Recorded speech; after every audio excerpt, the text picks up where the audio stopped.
बिस्मिल्लाहिर्रहमानिर्रहीम। Lecture number 9 part 2। इससे पहले हमने मतलब वो पार्ट 1 डिस्कस की कि हमारे पास सीपीयू क्या चीज़ है। तो अभी हम आगे इंस्ट्रक्शन साइकिल इन सीपीयू कि हमारे पास सीपीयू में किस तरह इंस्ट्रक्शन प्रोसेस होता है, इसका साइकिल हमने डिस्कस करना है। पहला स्टेप कौन सा है, दूसरा कौन सा है, तीसरा कौन सा है, चौथा कौन है। मतलब इसमें हमारे पास जितनी भी स्टेप्स फॉलो होते हैं उसको हम फिर क्या कहते हैं, साइकिल कहते हैं। तो हम आगे इंस्ट्रक्शन साइकिल की तरफ के इंस्ट्रक्शन साइकिल से क्या मुराद है। Also now as fetch and execute cycle, इसको हम फिच एंड एग्जीक्यूट साइकिल भी कहते हैं। ठीक है, जिस तरह हमने मतलब वो पिछले लेक्चर में हमने डिस्कस किया कि फिच एंड एग्जीक्यूट से क्या मुराद है। इसको हम डिकोड एग्जीक्यूट साइकिल भी हम इसको कहते हैं। डिकोड से मुराद है कि आपने पहले मतलब सिस्टम को क्या करना है, इसको आपने इस डेटा सेंड का, तो फिर हमारे पास वो इनकोड हो जाएगा। इनकोड होने के बाद फिर हमारे पास डिकोडिंग स्टार्ट होता है। ठीक है, तो वही हम डिस्कस करेंगे किस तरह इसको हम डिकोड एग्जीक्यूट साइकिल कहते हैं। दूसरा पॉइंट इसमें ये है कि retrieve a programme instruction from its memory. वो मेमोरी से क्या करता है, रिट्रीविंग करता है। मतलब रैम में जो चीज आता है, आपने इंस्ट्रक्शन जब भेजेंगे, जिस तरह आपने इनपुट दे दिया ठीक है सिस्टम को, तो ये हमारे पास मेमोरी में आता है। और मेमोरी से क्या होता है, टेम्परेरी मेमोरी या प्राइमरी मेमोरी में आते हैं। तो इंस्ट्रक्शन साइकिल से इसी तरह के यहाँ से वो क्या करते हैं, प्रोग्राम यहाँ से रिट्रीविंग करता है। रिट्रीव से मुराद है कि वो फिर इसके ऊपर कुछ इंस्ट्रक्शन करता है और फिर वो इन आउट करता है। इन मतलब लेता है और आउटपुट दोबारा वो भेजता है। ठीक है, repeated continuously bye CPU from booting of computer till it shut down. ये इंस्ट्रक्शन साइकिल हमारे पास बूटिंग, जब आप सिस्टम ऑन करते हैं हमारे पास बूटिंग स्टार्ट होता है। ठीक है, जिस तरह हम बायोस कहते हैं, जब भी आप सिस्टम को ऑन करें तो इससे पहले हमारे पास जो ब्लैक स्क्रीन आता है पर क्या कहते हैं, बायोस, वही हमारे पास होता है बूटिंग। तो जब ये साइकिल हमारे पास रिपीट कंटिन्यूअसली इसका रिपीटेशन हो रहा है। क्यों हो रहा है कि आपने एक से जॉब सेंड किया तो फिर इसके ऊपर हमारे पास प्रोसेसिंग होता है, फिर दोबारा इसके रिजल्ट आता है, तो इसको हम फिर क्या कहते हैं, एक पूरा साइकिल कहते हैं। लेकिन ये पूरा साइकिल जब स्टार्ट से लेकर आखिर तक ही हमारे पास क्या होता है, रिपीट होता है। फिर इसके कुछ स्टेजेस है कि इंस्ट्रक्शन साइकिल में कितने स्टेज है। तो स्टेज यहाँ पे हमारा एक होता है fix instruction, decode instruction, execute instruction और स्टोर डेटा। ये हमारे पास 4 स्टेज है इसमें। तो सबसे पहले हम आते हैं फिच की तरफ के। फिच से क्या मुराद है, तो फिच से मुराद है कि आपने instruction Fitch from the memory address that is currently in the program counter and store in the instruction register. Fitch से ये मुराद है कि फर्ज कर ले यहाँ पे हमारे पास ये रैम है, ठीक है, और ये हमारे पास क्या होता है, ये हमारे पास प्रोसेसर होता है। तो यहाँ पे हमारे पास कैश है, कैश मेमोरी, और ये इसके साथ अटैच है, और फिर हमारे पास ये इसके साथ अटैच है। ठीक है, तो यहाँ पर हम आपने क्या करना है, यहाँ से आपने प्रोसेसर क्या करता है, इधर से आपने क्या करना है, आपने डेटा को इंस्ट्रक्शन को आपने फिच करना है, क्या करना है, और फिर ये फिच कहाँ पे हमारे पास सेंड होता है, प्रोसेसिंग के लिए। तो फिच इंस्ट्रक्शन से ये मुराद है कि जब भी यहाँ पे कोई एड्रेस से क्या होता है कि आपने डेटा रैम का जो काम है हमारे पास यहाँ पे इसकी जॉब के ऊपर एड्रेसेस लगा दे, और वही एड्रेस पे हमारे पास इधर प्रोसेसिंग किया। तो ये फिच का क्या मतलब है कि इधर से आपने क्या करना है, डेटा को आपने फिच करना है प्रोसेसिंग करने के लिए। ठीक है, तो इससे ये मुराद है। तो प्रोग्राम काउंटर से क्या मुराद है कि यहाँ पर हमारे पास जितनी भी डेटा आए हैं इसको हम फिर काउंटर्स कहते हैं।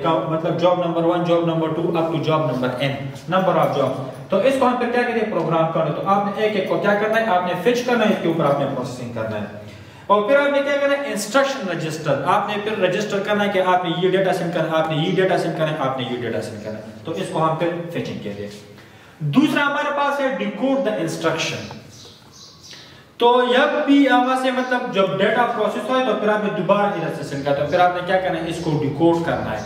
डिकोड से क्या मुराद है, कंप्यूटर का जो प्रोसेसिंग का जो लैंग्वेज है हमारे पास लो लेवल लैंग्वेज है, सिर्फ वो 0-1 को अंडरस्टैंड करता है। ठीक है, तो आपने यहाँ पे क्या करना है, ये प्रोसेसिंग जो हमारे पास किधर हो रहा है, सारा कुछ 0-1 में, तो आपने ये 0-1 दोबारा आपने क्या करना है, आपने डिकोड करना है, आपने दोबारा दूसरी लैंग्वेज में कन्वर्ट करना है। ये हमारे पास क्या होता है, जो जिस तरह हमने यहाँ पे ए प्रेस करा तो ए के लिए आपने प्रोसेसिंग में हमारे पास इसका एक 0-1 कोड होता है। ठीक है, मतलब वो प्रोसेसिंग को अंडरस्टैंड करते हैं। लेकिन आपने वो 0-1 दोबारा क्या करना है, आपने डिकोड करना है, आपने इंस्ट्रक्शन को दोबारा डिकोड करना है। तो ये हमारे पास दूसरा स्टेज है इसमें। इंटरप्रेट द इंस्ट्रक्शन, वो क्या कहते हैं, वो यहाँ पे आपने एज अ ट्रांसलेटर काम करता है। क्या कहते हैं, ट्रांसलेटर, मतलब 0-1 को फिर हाई लेवल में और हाई लेवल को भी दोबारा किस लैंग्वेज में, लो लेवल लैंग्वेज में कन्वर्ट करते हैं। If the instruction has indirect address, the effective address is read from the main memory. अगर हमारे पास ऐसे इंस्ट्रक्शन है जो indirect है तो फिर वो हमारे पास main memory से read होता है, ठीक है। It required data fetch and manually to be processed and placed into data. वो क्या करता है, जब indirect data आता है तो इसके एड्रेस के साथ वो क्या करता है, वो fetch करता है और फिर हमारे पास वो एड्रेस रजिस्टर में हो रहा है, ठीक है। During this phase, the instruction inside the register gets decoded.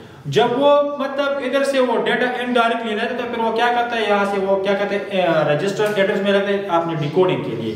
Decoding से मुराद कि आपने इसको ट्रांसलेट करने के लिए, ठीक है। तो यहाँ पे अपनी डिकोड ये हमारे पास दूसरा स्टेज है।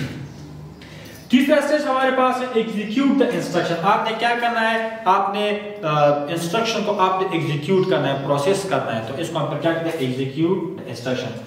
The CU means central unit. The CU unit passes the decoded information as a sequence of control signal.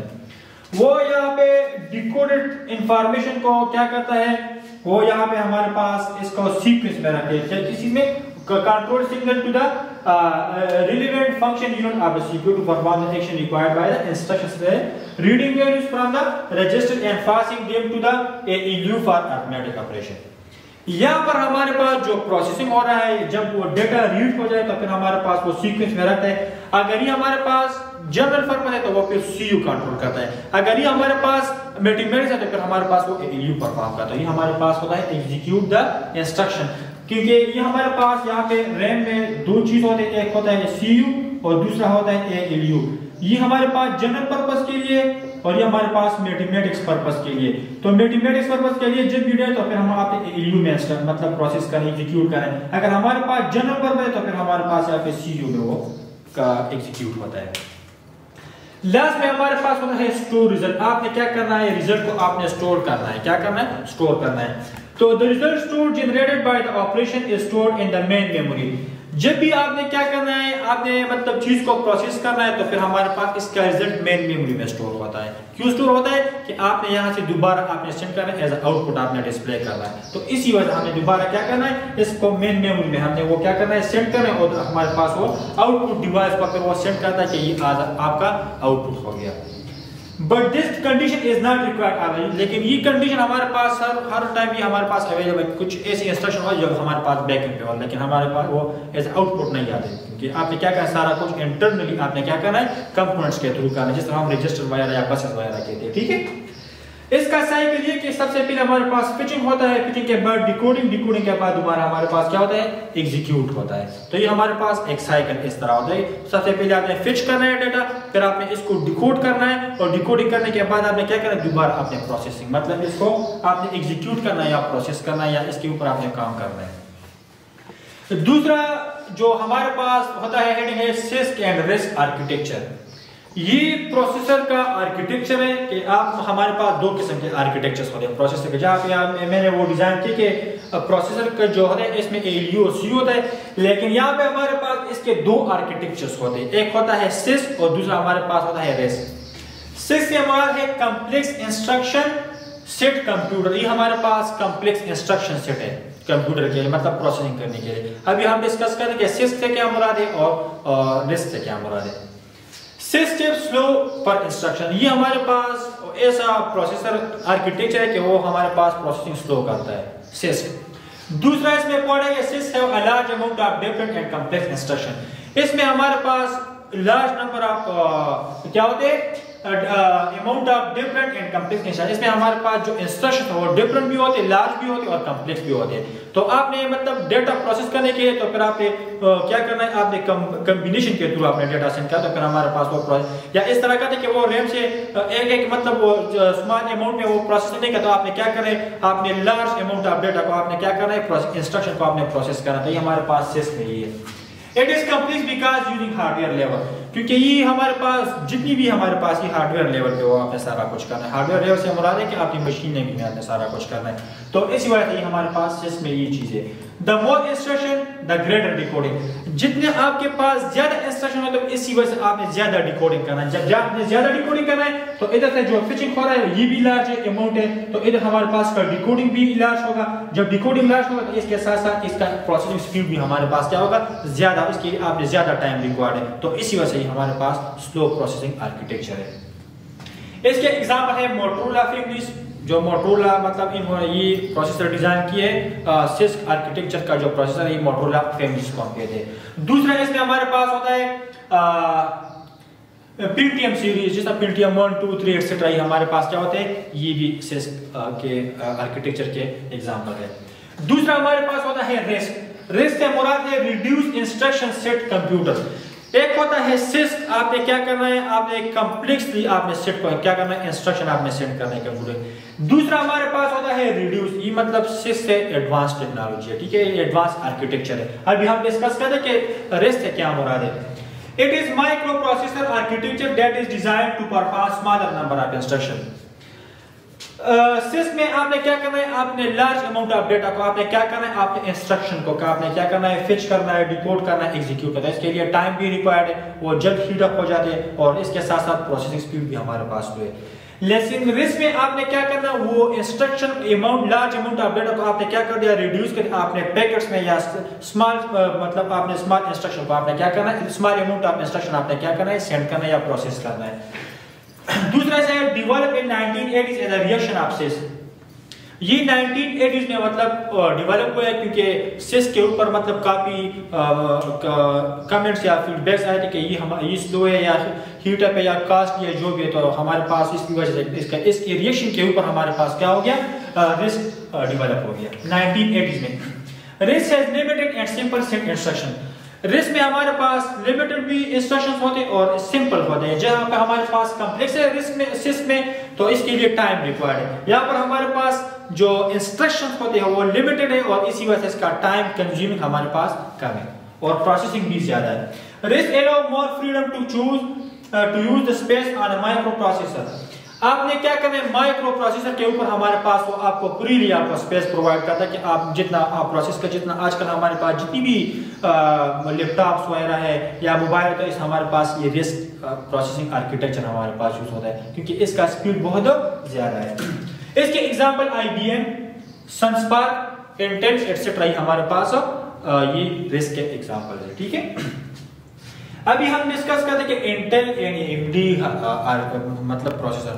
आजकल ज्यादातर हमारे पास जितनी भी डेल का लैपटॉप्स या कंप्यूटर वगैरह होते हैं, इनमें हमारे पास इंटेल आर्किटेक्चर होता है, ठीक है, या प्रोसेसर होता है। कुछ ऐसे HP लैपटॉप होते हैं या कुछ ऐसे और भी लैपटॉप्स हमारे पास या कंप्यूटर्स है कि इसमें AMD प्रोसेसर होते हैं। लेकिन हमने डिस्कस करना है कि इंटेल से क्या मुराद है और AMD से क्या मुराद है। Intel's line of central processing unit introduced in 2000 with Pentium 4।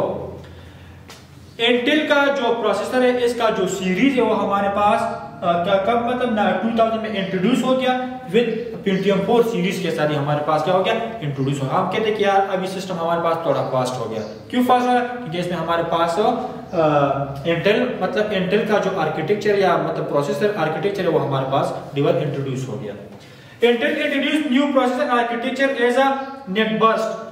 Intel ने जो पहला हमारे पास जो Intel प्रोसेसर मतलब इन्होंने Intel का जो पहला वर्जन मतलब जो प्रोसेसर रिलीज किया उसको हम क्या कहते हैं, processor architecture as a NetBurst। Burst का क्या मतलब है, फास्ट, तो ये हमारे पास एक फास्ट प्रोसेसर है। इसका क्लॉक स्पीड से क्या मुराद है कि इसका यहाँ पे हमारे पास जिसको फिचिंग, डिकोडिंग, एग्जीक्यूट, तो इसको हम फिर क्या कहते हैं, क्लॉक स्पीड कहते हैं। लेकिन वो अप टू 3.8 गीगाहर्ट्ज तक ही हमारे पास इसका स्पीड चलता है। फिर इसमें 32 एंड 64 बिट प्रोसेसर जिसको हम कहते हैं 32 बिट ऑपरेटिंग सिस्टम और 64 बिट ऑपरेटिंग सिस्टम है। तो 32 बिट से क्या मुराद है कि वो पर मतलब जो इसका जो स्पीड होता है वो इस 1 सेकंड में या 1 मिली सेकंड में 1 नैनो सेकंड में वो 32 बिट को क्या करते हैं, प्रोसेस करते हैं। और वो 64 बिट में भी अवेलेबल है और 32 में भी अवेलेबल है, दोनों में अवेलेबल है।